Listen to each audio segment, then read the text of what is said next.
This is Mr. Nikravish. I'm the Director for Computational Science and Engineering at Citrus. I would like to welcome you. First, I would like to thank you, the Infineon, for sponsoring our research series lectures and also the luncheon. I would like also to welcome our viewer at the other three Citrus campuses, UC Merced, UC St. Davis, and UC Santa Cruz.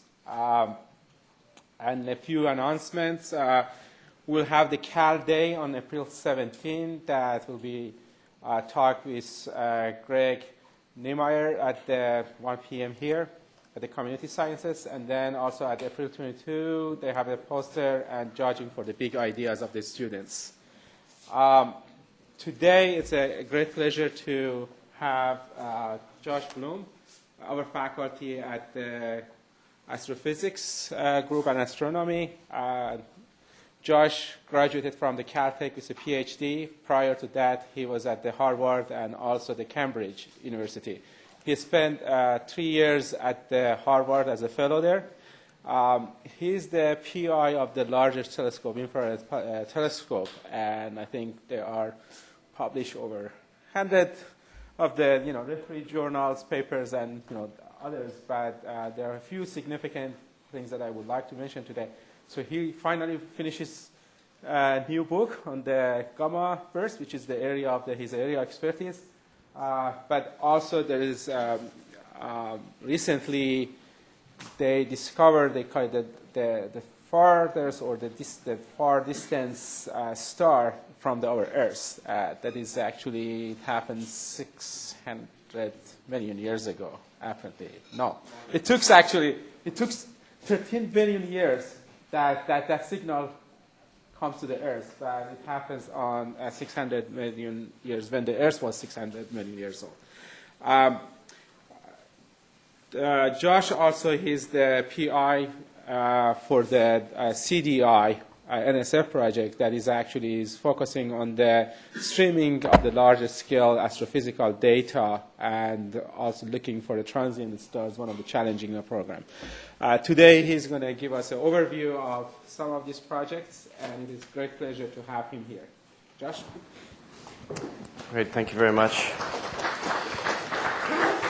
Well, what you're looking at, of course, is a composite of Galileo's notebook from observations that he took basically 400 years ago today, plus or minus a couple of weeks.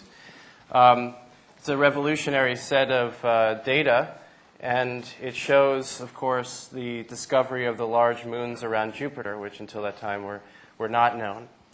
I show it here today because I wanted to emphasize a couple of points, which I think this does very well for me.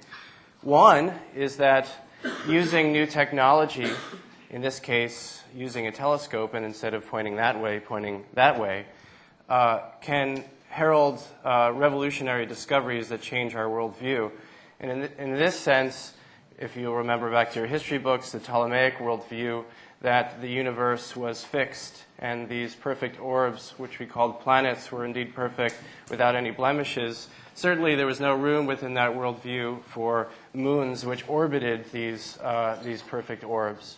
And so, although there was some evidence before this time that this worldview might not be correct, this is one of the sort of nails in the coffin against that old worldview and sort of foisted in a modern view of how we see ourselves in the universe today.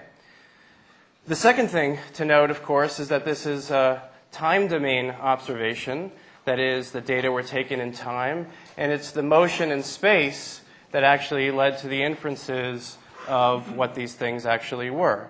Just getting one snapshot, you might be convinced, as other people had been in the past perhaps, that what they were looking at is just stars. But instead they saw these, what looked like stars, basically moving around this planet. Having the time domain actually helps a great deal and is actually crucial in astronomy. And the last is, and this is a bit more of a philosophic point, is that this picture illustrates sort of the crucial role that humans have in discovery and have had in discovery. Not only in taking the data, which of course Galileo did, and he preserved and recorded that data to great accuracy that we obviously look at it today and marvel, but it's It's the collection of the data, it's the inference about that data, and it's the deep insights about the universe that come from that data, have always had humans in the loop. So now 400 years later, this nature of astronomical discovery and inquiry is only now just undergoing a fairly substantial phase transition.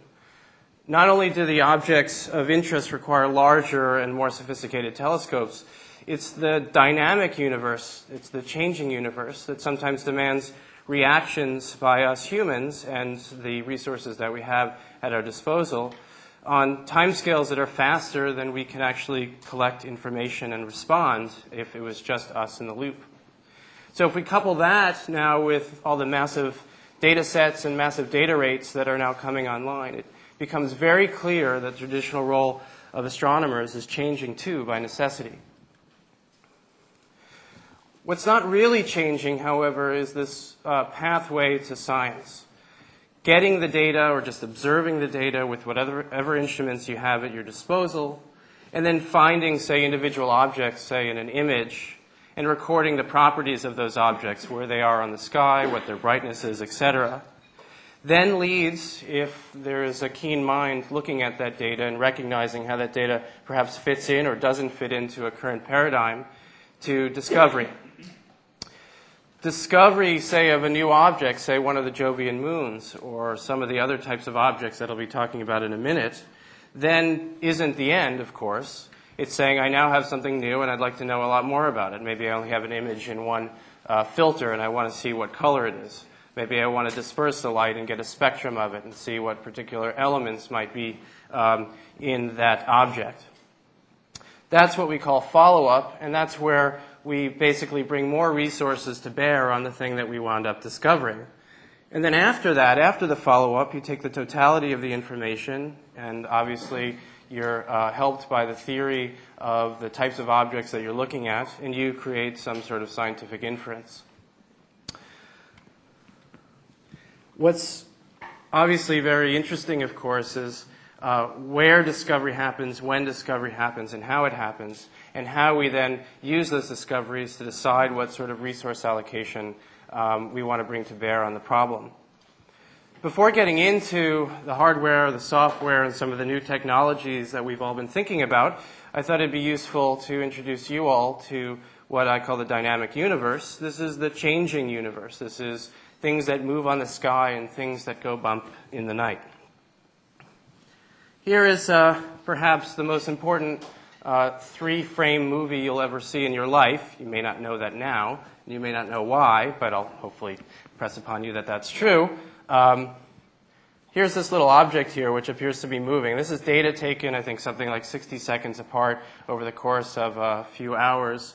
And you wind up seeing this little object moving with respect to all these background stars. You can also see that there's some noise in the image and things like that.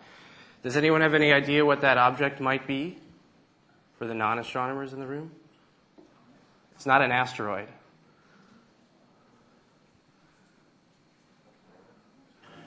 I heard a planet. Sort of. This is the discovery images of Eris, the object which is now called a dwarf planet, which is larger than Pluto and caused all this sort of brouhaha over the last couple of years that caused all these kindergartners to cry at nighttime because Pluto wasn't a planet anymore. See, it is important.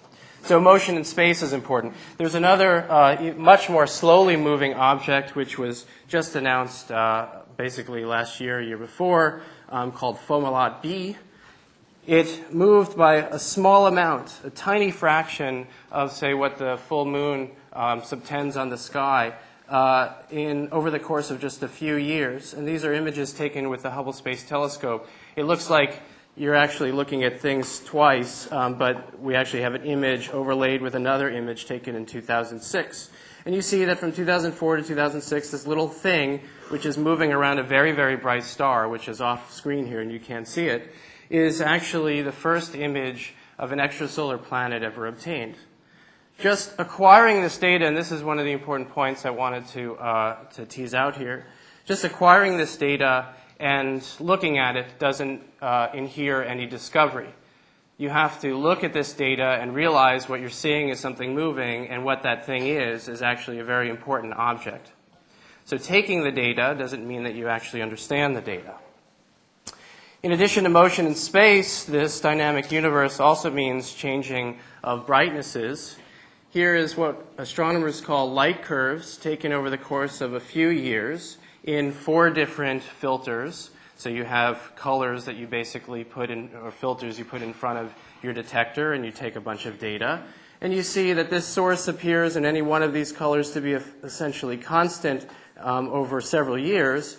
But there were 2 times, or what we say 2 epochs, when it looks like that source got fainter by a little bit amount in all these different filters.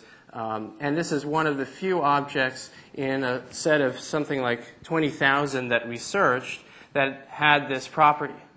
These are what are called eclipsing M-dwarf binaries, and these are very low-mass stars.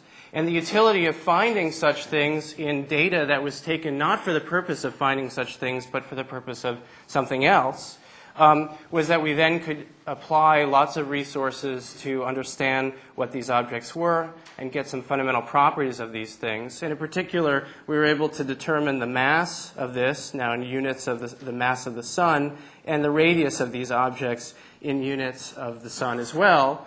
And this whole space, these fundamental properties of stars, mass and radius and also temperature, you would think would be well populated by astronomers these days. There are multiple theoretical curves that explain what these different relationships should be. But you can see just with a few data points, you can even start ruling out some of these various theories. This is essentially uncharted territory that got started because of this data mining exercise.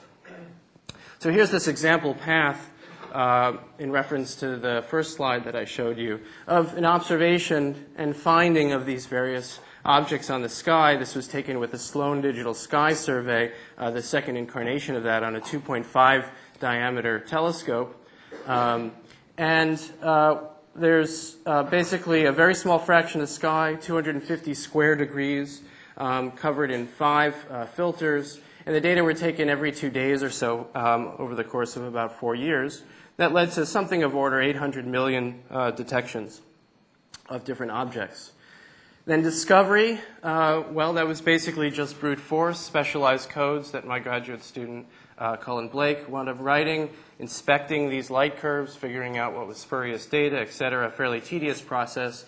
But sifting through that needle in the haystack, we found one of these interesting objects. Then we decided to follow this up with some of the larger telescopes available to us. And that led us to, after a lot of analysis, come up with this inference of what the mass was, the radius, et cetera, et cetera.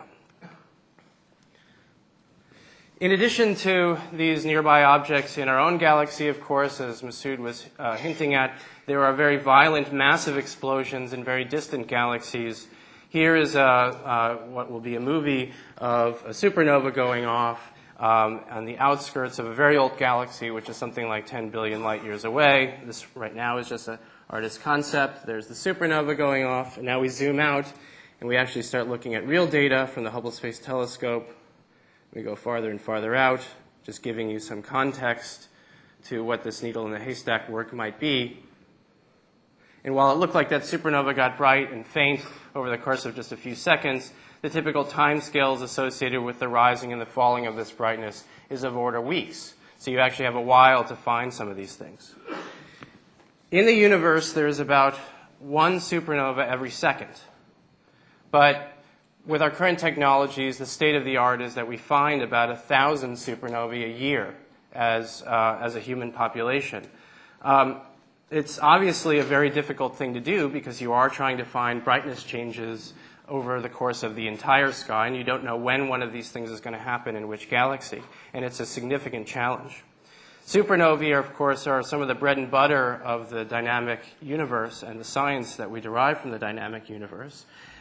There are different types of these supernovae. Obviously, it's not important that you know these types, but they're very common in the sense that we have been able to characterize and classify a bunch of different types of supernovae over the last several decades and put them into classes that help us actually derive different types of science from them. But there are other types of supernovae, so-called pair production supernovae, which may be much brighter. The brightness here, by the way, is on a logarithmic scale with brightness, higher brightness up on top and fainter on the bottom. These typical pair production supernovae are thought to be as bright as the Milky Way, all the light of the Milky Way for over a year, probably several years. They would be brighter than an entire galaxy. We've never seen one, or at least we're not sure whether we've seen one or not. There's some indications that maybe a few have been seen. But then there's some other things which are just basically theorized. You don't have to know all the details of these things. But these are extragalactic explosions that probably happen. We think we have an understanding from a theoretical standpoint of how they might manifest themselves in visible light. And the other thing to recognize, of course, is that some of these events, which might be of great interest to astronomers, actually only last for a few days. Unlike traditional supernovae, collisions of neutron stars, for instance, might produce a very short-lived transient event. So finding these objects, again, this needle in the haystack work, and then discovering them, and then also using the available resources to follow them up becomes even more pressing than it is just with traditional supernova science. So how are we getting at this dynamic universe, this changing universe? There's a number of different technologies, and there seems to be some confluence of change that's happening pretty much in all the different realms that astronomers have been working with traditionally. Here's a very classic picture of one of the classic astronomers from the 20th century, Edwin Hubble. You might have heard of him before. He has a famous constant named after him. He has a telescope named after him in space. A lot of your tax dollars went to pay to promote his name. He was a classic astronomer, a classic observer, in the sense that he spent a lot of time at telescopes looking through eyepieces. In this case, he's sighting where he's going to wind up looking, and then he's going to wind up collecting data with the main telescope down here. He's also very famous for never being photographed without having a pipe in his mouth. But this also, again, just like the Galileo picture, emphasizes that traditional role of humans in the data-taking process. One of the major improvements from the days of Hubble was the evolution of the technology of how we actually even acquire the data. Forget about making inferences about the data. Here is somebody sitting at the top of a telescope, basically putting in film into the basically the focal plane of that telescope. These are called photographic plates. And in the sort of mid-1980s, there was a revolution in astronomy where we were replacing photographic film with these charge couple devices, or CCDs. And remember that the winner of the Nobel Prize in 2009, Boyle and Smith, actually went to the invention of this CCD technology and is obviously very pervasive in many of the things that we do today. It's the digital imaging and the digital storage that replaced these photographic plates that basically brought about a tremendous revolution in the way in which we acquire data. It used to be said that people would go up into these telescopes with a thermos full of coffee, and they'd ride around into these telescopes all night, and they'd come back down with a thermos full of something else. That doesn't happen anymore. In addition to just the technologies that allow us to take the data and store the data, there's also been a bit of a revolution in the relationship that people have to how the data is taken in a given night. Here we are sitting in a control room of a telescope, essentially telling a telescope where to go, how long to sit there, how to take the data, essentially opening up the shutter, closing the shutter, and moving on, inspecting the data in real time. This human operation is the way which astronomers have been operating for years, and only really in the last 2 decades has this concept of automation or robotization of telescopes started to catch on. One of the most successful scientifically robotic telescopes is the Kate telescope operated by Professor Filipenko here in the astronomy department at Lick Observatory, just about 2 hours from here. And this is a supernova discovery machine. It takes data without any humans in the loop in the given night. It opens up the dome at the beginning of the night, closes it at the end of the night, and actually slews around to different places on the sky to take data throughout this night. The autonomous data taking was a major change. Obviously, it becomes a lot less taxing for our poor graduate students who don't have to stay up all night anymore.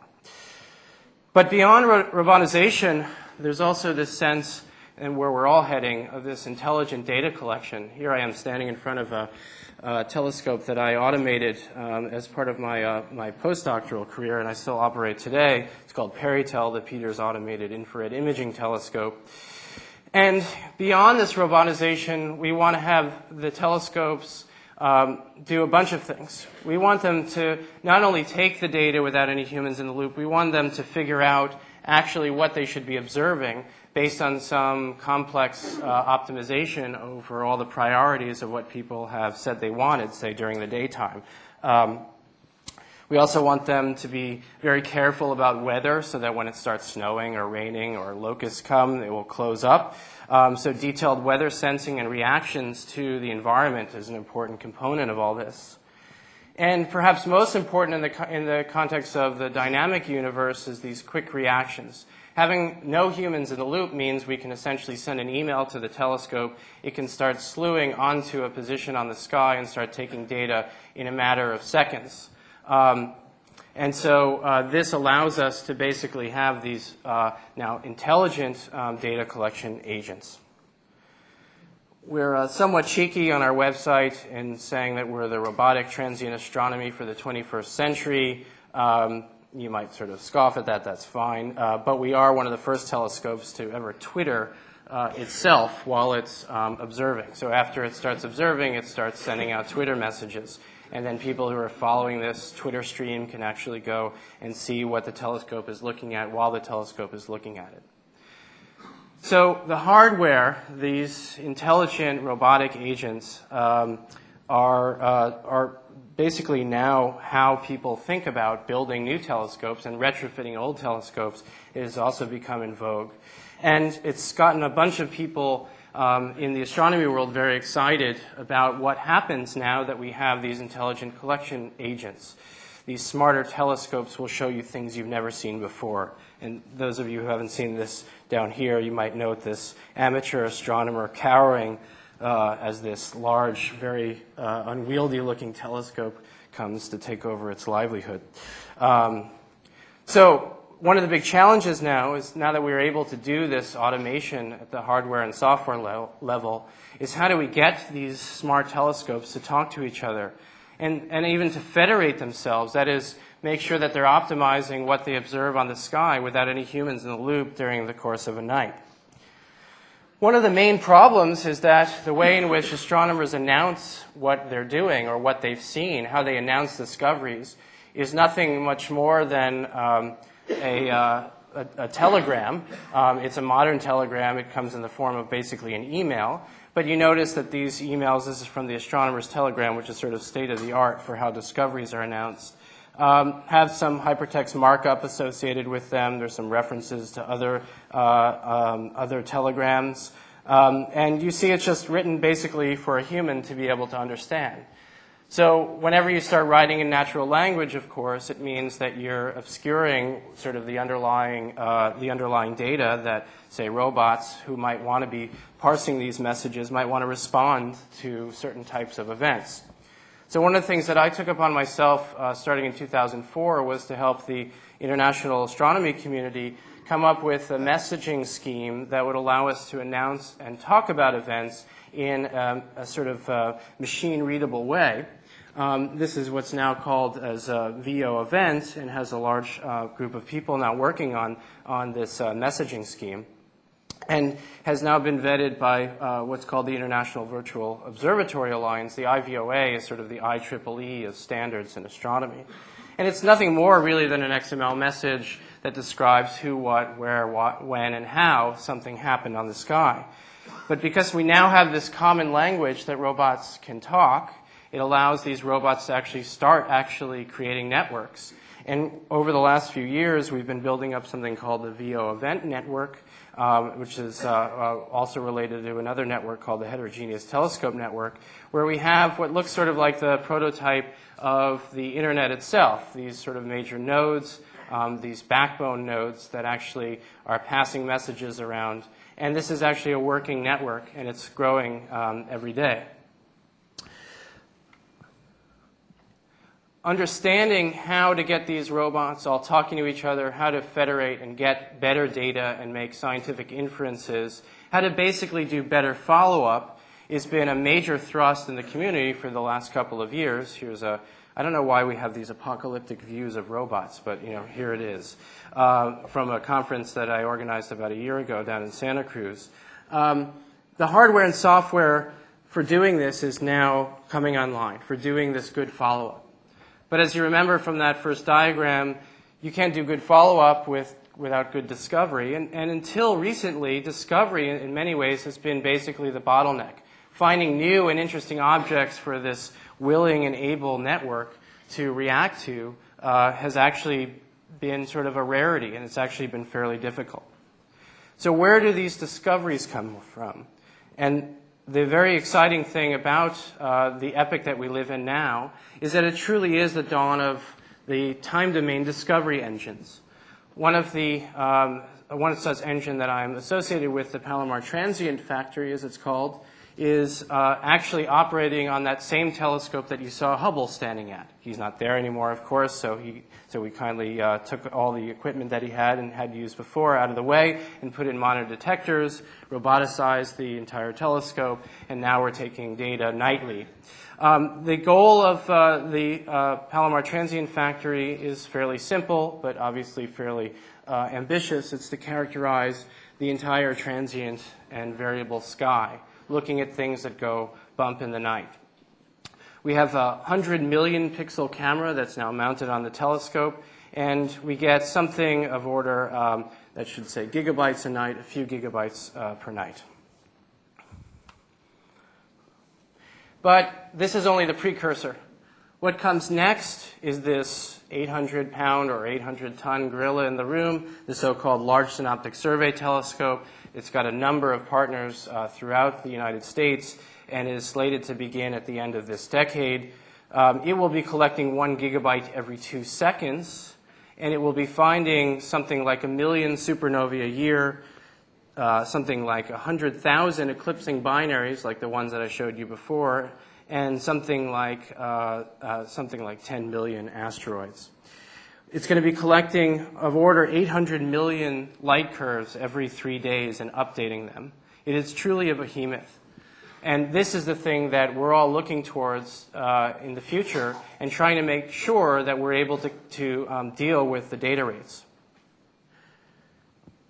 This overwhelming amount of data that we're expecting to get from the LSST, the Large Synoptic Survey Telescope, has got a number of us scared, because all of a sudden it inverts the entire problem we had of having a lot of, where before we had a lot of follow-up resources and not a lot of discoveries. All of a sudden we're going to have a whole lot of discoveries and not enough follow-up resources to go after them. So we have to be even more clever about how we actually use our follow-up resources. And this really begs the, I think, fundamental question is, how do we do discovery, follow-up, and inference when the data rates and also the timescales that I mentioned before, requiring very rapid follow-up, preclude any human involvement? This problem that we're looking towards in just the next couple of years is obviously not unique to astronomy. The Economist just had a big section on the so-called data deluge. And I think this picture is actually very useful in understanding that we're getting just so much data, and we're trying to get something very fruitful out of the data we have. And getting something fruitful out of the data we have basically means we have to make very good sense of it and do it very, very quickly. So how do we handle this data deluge?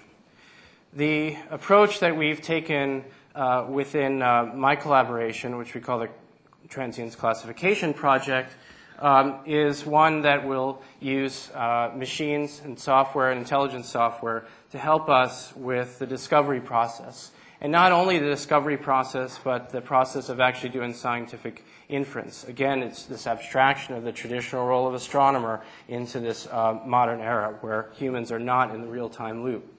There's obviously a number of people, as you can see here, that are involved in this project. Those in yellow font are students. Actually, it's a little bit hard to see, but we have a number of students involved here. And this is a growing project. And through the SUD and the Citrus program, we've been very thankful to get some time from Google, Yahoo, and Amazon on their various parallel computing clusters. And what we're trying to do is get all of our codes up and running in a fully parallelized way. Getting a little bit ahead of myself, I should say the sort of top-level goal of this project is the autonomous creation of new knowledge that itself spurs further follow-up and inquiry.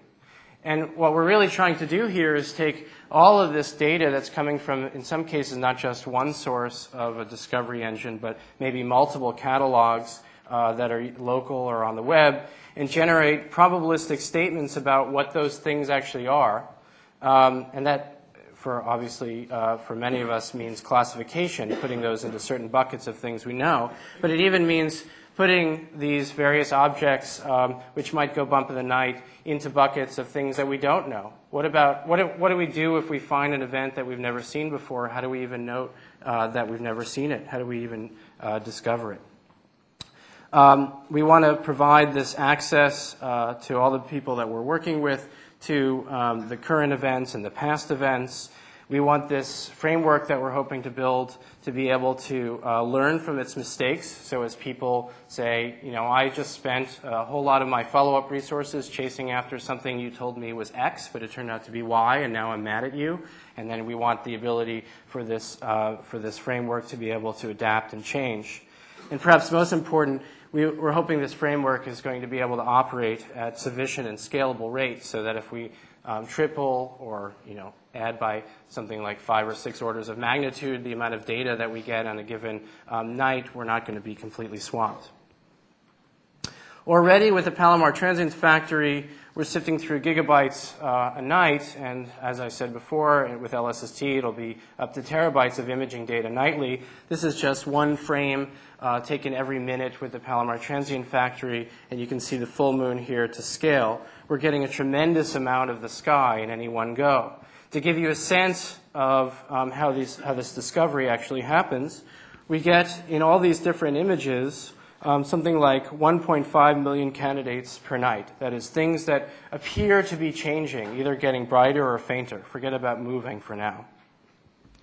And from that, there's probably something about 1,000 bona fide sources. Most of those turn out to be asteroids, about 300 variable stars in that entire haul, and maybe only 10 new transients.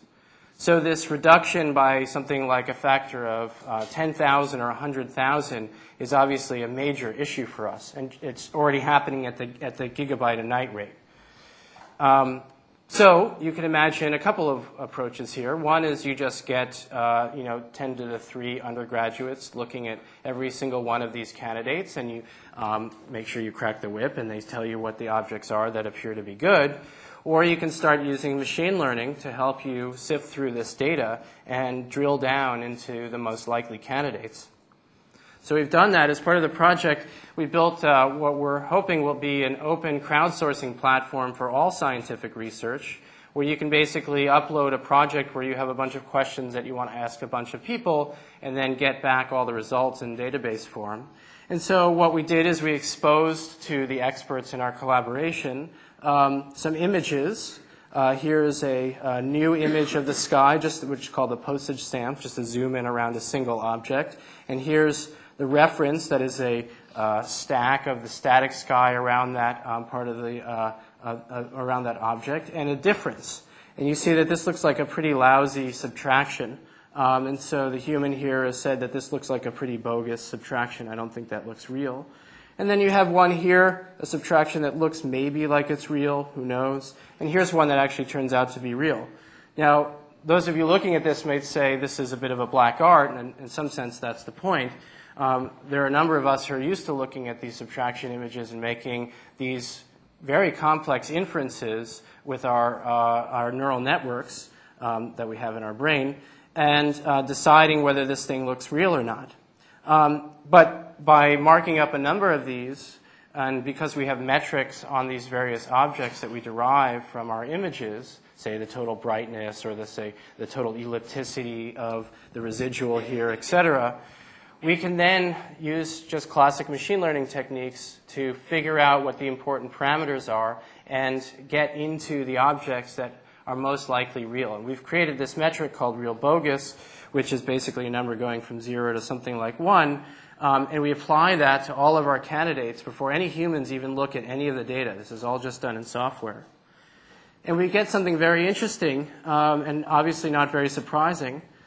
Most of what we look at is completely bogus. Most of the apparently changing parts of the sky turn out to be artifacts of the detector, or they turn out to be just poor subtractions. Essentially, the software algorithms aren't perfect at doing these subtractions. But we get this long tail of astrophysical good stuff. And that's the stuff we then really start scrutinizing and really try to understand what this thing is. This is basically where the discovery process, noting that this truly is an astrophysically good object, starts happening.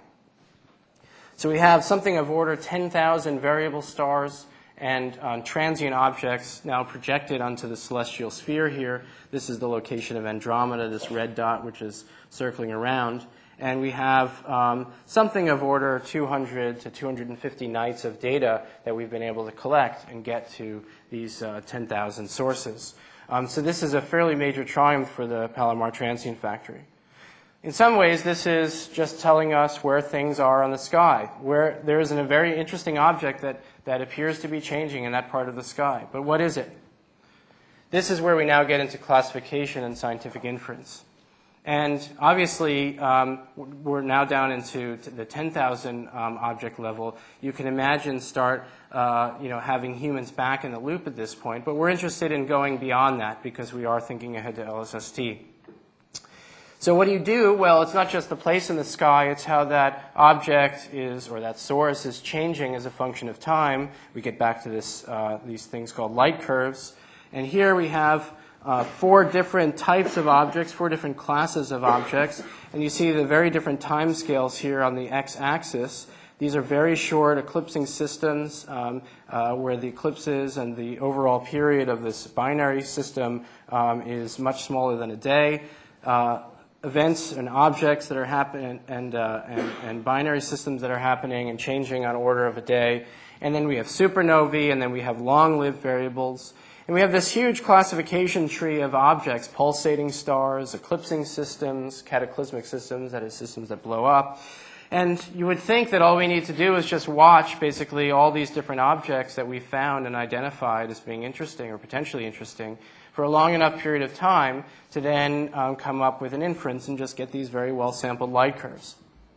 The problem is that with astronomy, we have this problem of day and night, so we can't just be collecting data all the time. That's one thing. But the other thing is we're never collecting data that looks nearly as good as this. We're always collecting data that's noisy and irregularly sampled in time. And that turns out to be an important thing when we start thinking about applying machine learning techniques to understanding what we have. In addition to that, perhaps even worse, we have spurious data. So these are bad data points, essentially, that creep themselves into these light curves. And in many cases, the event of interest hasn't even happened yet. This is a theoretical fit, this green line, to this event, which is called the microlensing event. And we're really interested in getting lots of data around the peak of that event, but it hasn't happened yet. And we don't know exactly when it's going to wind up happening, so we have to have some predictive power when we actually make these classifications. Now, as I said, humans are very good at looking at this data and making inferences of it. If you showed this to most experts in the field, they would say this looks like a very good microlensing candidate.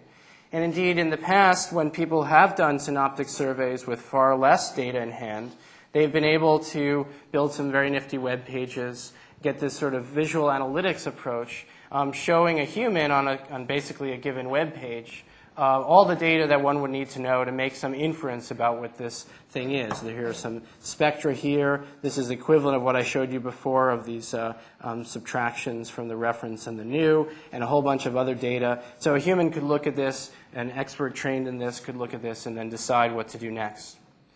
But this works well when you've got 100 objects a night, maybe 10 objects a night, and you can actually have humans looking at everything. But it clearly doesn't scale to LSST rates, and it's already starting to break down at the rates that we have in the Palomar Transient Factory. So there is this idea that's been around in our community for the last few years of basically using the citizen scientist, using what's called crowdsourcing, to push out all of these various candidates to the world and ask people to look at this. There's been some great successes in outreach in having people looking at a number of different galaxies and classifying that. Many of you may have heard of the Galaxy Zoo. There's also something called Stardust at Home. But there's a problem with crowdsourcing in this, not just now at the terabyte level, but beyond at the petascale era, is that there's really two issues here. The more people involved in this sort of crowdsourcing and getting their opinions about what's happening in that part of the sky, the less their expert opinion can be, right? If you need 1 million people looking at something, the chances that you'll get a whole bunch of experts start diminishing very rapidly.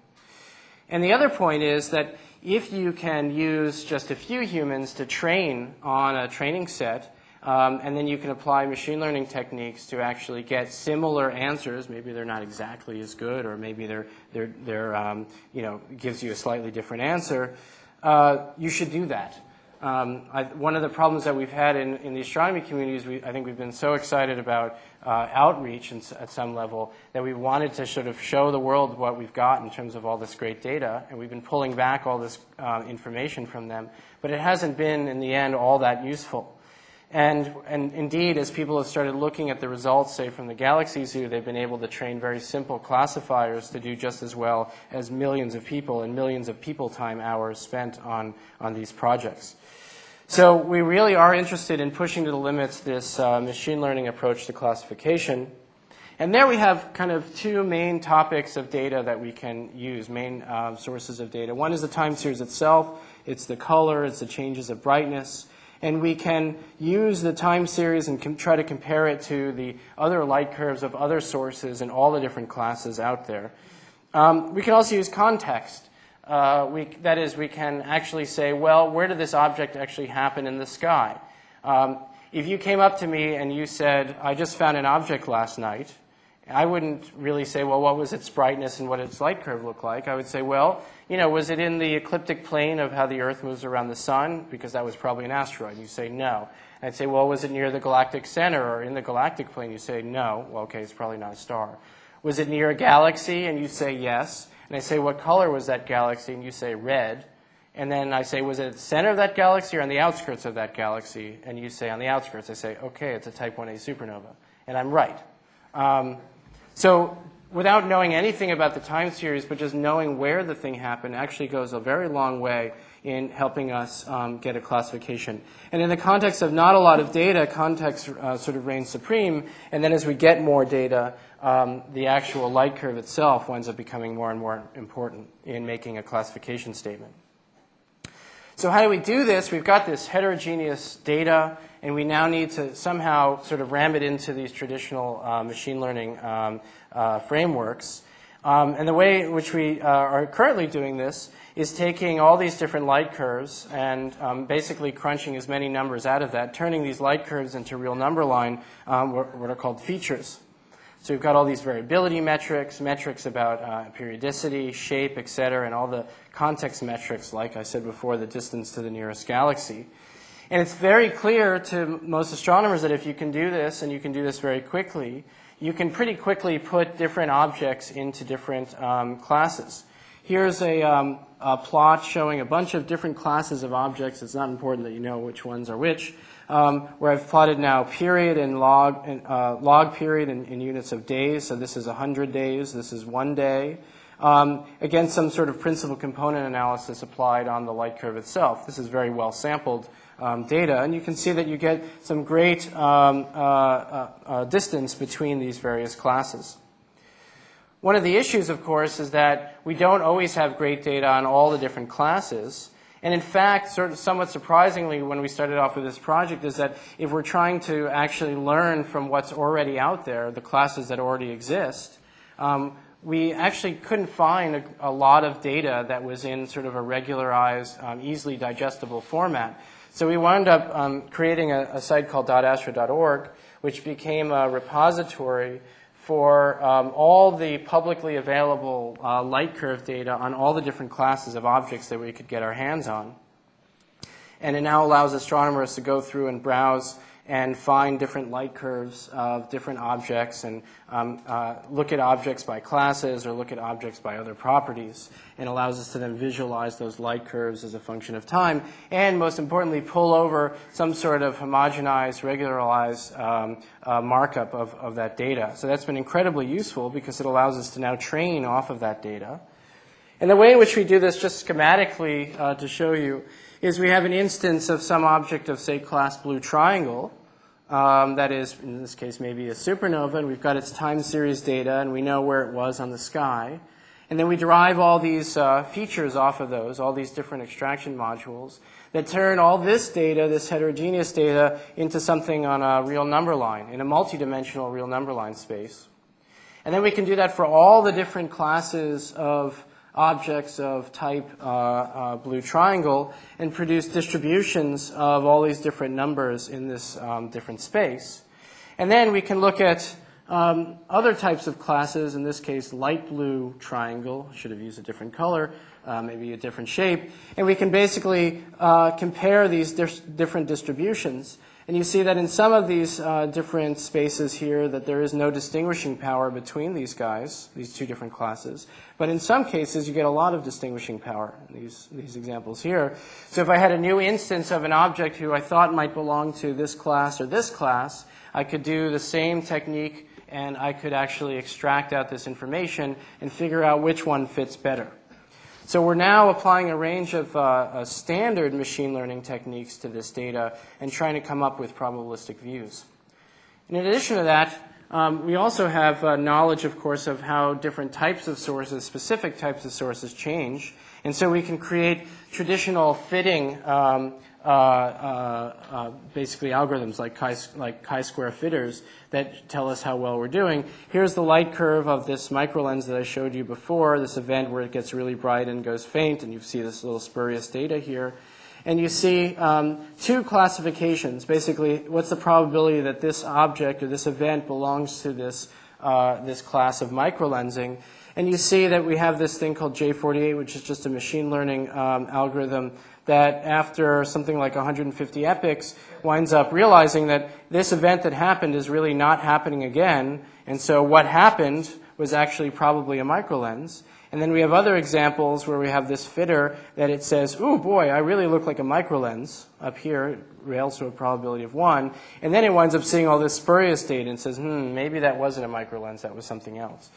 So the idea, of course, is that we can use all these different machine learning techniques and combine them in the form of, say, plugins that are good at fitting specific domain-specific events with machine learning things, and then we basically have all these different probabilities that we're going to wind up mixing together to come up with a final answer. This is a very complex framework, as you can imagine. It is indeed complex and getting more complex as a function of time. But under the hood, what we're basically doing is coercing all of this heterogeneous data into a homogeneous multidimensional number line space, and we're using more or less at this point off-the-shelf tools that allow us to come up with some classification statements. And this summer, we were able to parallelize most of the stuff that we've been doing onto the Yahoo Cloud and the Amazon EC2 cluster. Here's a depiction actually using open source genomics code that allows us to show relationships between different objects. You won't be tested on this. Don't worry. And you see that we have sort of this existing classification structure. The problem is that the taxonomy of variable objects is actually a pretty big mess. And so if we're trying to come up with probabilities, you can imagine we'd love to sort of add all the probabilities on the outskirts of, if you think of this classification as a tree, on the outskirts of the tree so that we wind up coming up with really strong statements like it's eclipsing or it's pulsating with 100% probability. But the taxonomy that we have available to us, which really comes from a historical understanding of how the night sky changes, is based both on a phenomenology and sort of the physics. So something is red and pulsating combines both the idea that I understand what pulsation is and I can look at an object and know it's pulsating, which of course you can't. You have to apply physics to come to that conclusion. And this hybrid technology, or topology, excuse me, complicates the machine learning, and it's also inaccurate and incomplete. But a positive view of this, of course, is that when we're trying to do machine learning on all of this data, we've started realizing that perhaps the learning process itself can start teaching us the relationship between these different types of objects. So in just the last slide or two, I'll show you what's we call a confusion matrix, which basically tells us for a given class of variable object, basically applied against itself, how well do we wind up doing in coming up with the correct class? And if we had a perfect classifier, we would have all our power in the diagonal element here. But you notice that there's many cases where you wind up having some off-diagonal power, which means that we've misclassified that object. Well, very interestingly, the places where most of the misclassification happens in places where we have types of objects that we know physically, because we've been studying these for a long time, are actually fairly similar to each other. So without telling these off-the-shelf classifiers that these objects are actually related to each other, in some sense, those classifiers are telling us that those objects are related to each other. So let me end with a couple of outstanding issues that we have going forward for our community. One is something that really is unique to, I think, our problem thus far, but I think will be very useful to have in general machine learning world in the future, is how we account for uncertainty and error in the learning and the classification process. There are uncertainties in all these real number line values that we wind up deriving, and there's really no good framework now to be able to account for those. Can we actually, instead of sort of coding up these various feature extraction algorithms, can we actually have those features be discovered autonomously, say through genetic programming? How can we actually take these off-the-shelf classifiers and imbue our sense of physics into those classifiers so that they do better? This is what's called using domain knowledge. And how are all these classification algorithms that people are using on a daily basis, how do they parallelize? And does it really matter? Can we do all this stuff in sort of an embarrassingly parallel way? And last, do we need to build algorithms that make classification statements that already know what's on the other side of their answer? That is, if it says that this is the most unique supernova ever, it knows that it's going to wind up having a lot of resources allocated to that, but maybe it winds up ratcheting down that statement because it realizes the implications of being wrong about it. So, summary of my talk today is that the automation of data acquisition and resource federation is actually happening now. It's sort of the new revolution in astronomy. But what's coming is a huge glut of data. This data deluge is going to really fill up the pipes of all the different possibilities of doing follow-up. So knowing what to follow up is actually key. And here, the autonomous classification of events that happen on the sky is obviously very important. And what we're doing really is taking the traditional role of astronomers being intimately involved in the data collection and the inferences, and we're trying to remove the astronomer from that in a real-time sense. And what should be very clear, of course, is that what we've stumbled upon is this rich interface between machine learning, computer science, statistics, and astronomy. And what we're very excited about, of course, is that some of the tools that we'll be building as part of this project very likely to have applicability in other data-driven fields. Okay, so I'll end with that.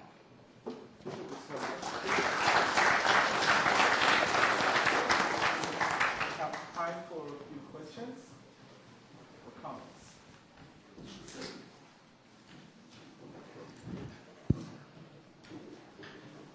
Completely crystal clear. Everyone's ready to be gung-ho astronomy data collectors. Any questions? Okay, well, thank you, Professor Bloom. Thank you.